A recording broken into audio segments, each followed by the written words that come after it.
Assalamu alaikum, barkanmu da war haka. Wannan wata sanarwa ce muhimmiya ga duk wanda suke siyan kati ko data a cikin asusun ajiyarsu.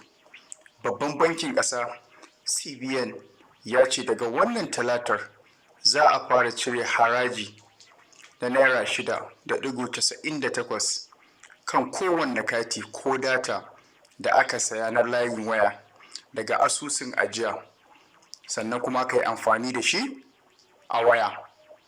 Wannan sanarwa tana da amfani duk wanda ya san yana siyan kati ko kuma yana siyan data ta cikin account ɗinsa, to ya san da cewar idan ya siyi wannan kati ko data za a cire mishi Naira 6.98 a kan wannan kati da ya siya. Wannan charges ne wanda customer ya kamata ya san da shi, kuma CBN shi ya ba da wannan umarni a tabbatar da cire wannan kuɗi. To Allah ya samu dace.